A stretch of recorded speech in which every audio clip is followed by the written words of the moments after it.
ఇక్కడ మీరందరూ కూడా సంథింగ్ స్పెషల్ కదా, రియల్లీ సంథింగ్ స్పెషల్. ఎందుకంటే ఆంధ్రదేశంలో లక్షలాది మంది విద్యార్థులు ఉండగా ఇక్కడ ఒక 1200-1500 మంది వచ్చి కూర్చున్నారంటే అందులో 12 రోజుల పాటు పర్సనాలిటీ డెవలప్మెంట్ గురించి, కమ్యూనికేషన్ స్కిల్స్ గురించి, సాఫ్ట్ స్కిల్స్ గురించి ఇంత మీరు తెలుసుకుంటున్నారంటే మీ జీవితాలే మారిపోతున్నాయి. అవునా? జీవితాలు మారిపోవడం కాదు, జీవితాలనే మార్చేస్తారు కూడాను. అటువంటి సంథింగ్ స్పెషల్ విద్యార్థులతో నేను మాట్లాడడం నాకు ఇది ఫస్ట్ ఆఫ్ ఇట్స్ కైండ్. నేను కొన్ని వందల గ్యాదరింగ్స్లో మాట్లాడాను, కానీ సంథింగ్ స్పెషల్గా నాకు కూడా సంథింగ్ స్పెషలే.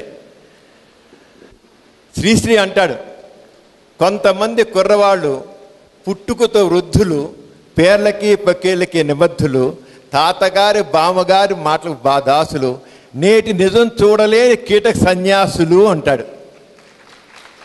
కానీ పావన నవజీవన బృందావన నిర్మాతల మధ్య మాట్లాడాలంటే నాకు చాలా ఆనందంగా ఉంది. నిజంగా యు ఆర్ సంథింగ్ స్పెషల్. నిజంగా ఉండి తీరాల్సిందే.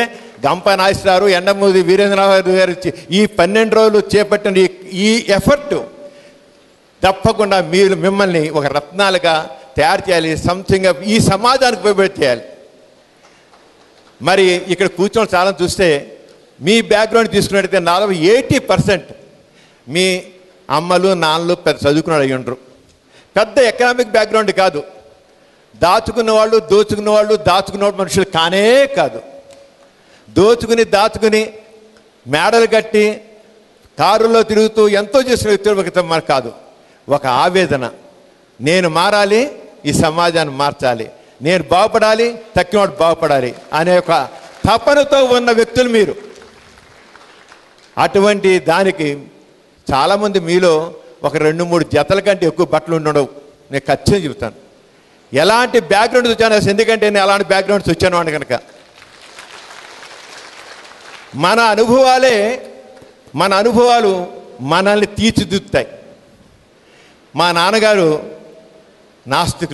నాస్తికో నిర్మాతలు, స్వాతంత్ర సమయోధులు, మహాత్మా గాంధీకి అత్యంత సన్నిహితులు, సంఘ సంస్కర్త. ఆయన ప్రొఫెసర్ ఆఫ్ బాటనీగా ఉండి దేవుడు లేదు, కులం లేదు, మతం లేదు, మానవులంతా సమానందుకు 3 సార్లు ఉద్యోగులు తీశారు ప్రొఫెసర్ని.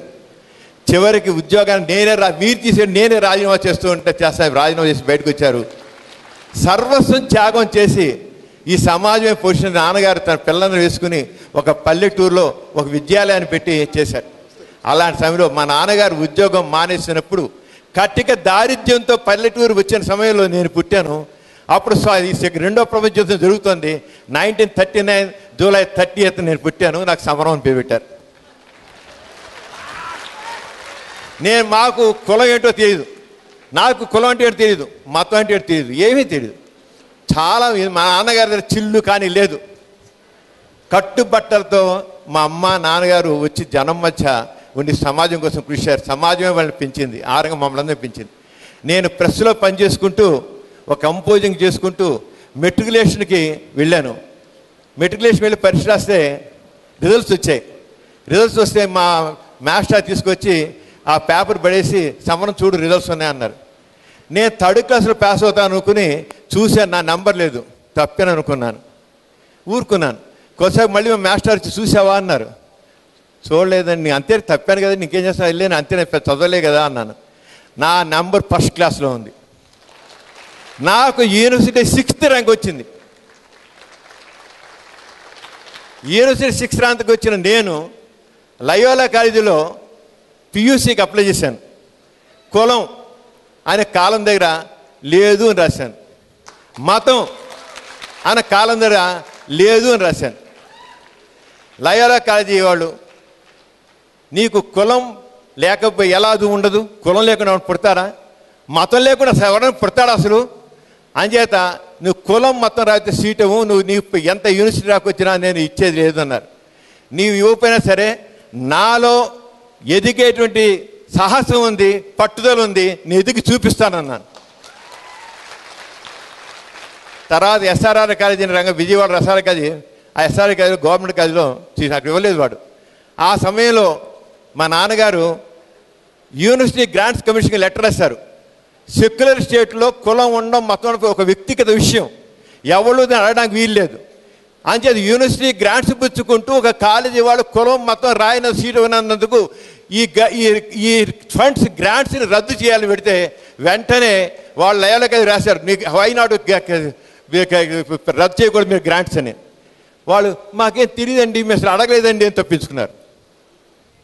ఈ అసెంబ్లీలో పార్లమెంట్లో కూడా నా కులం మతం రాయనందుకు క్వశ్చన్స్ వచ్చాయి.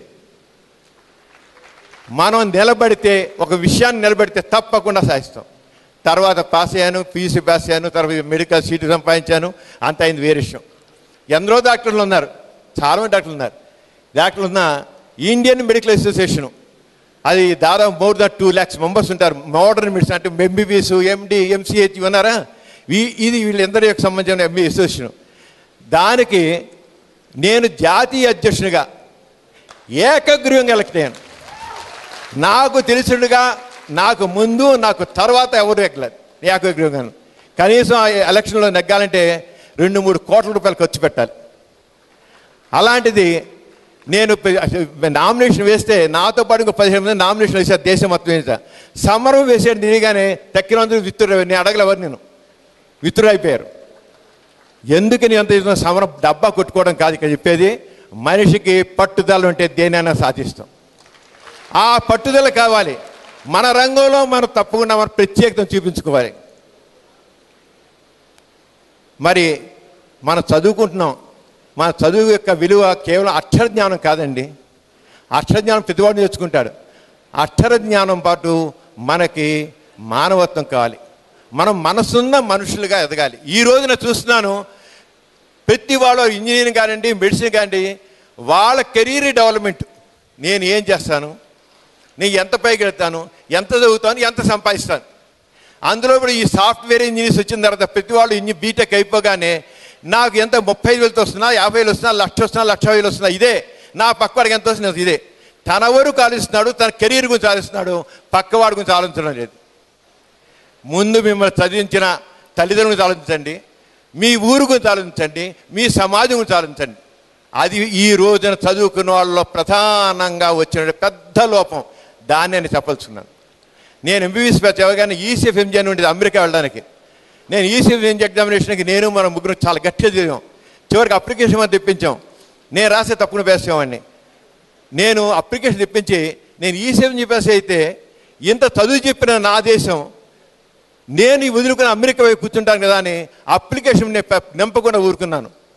నేను నా చదువుకున్న నా ఊరు వాళ్ళకి నా దేశం చేయాలి.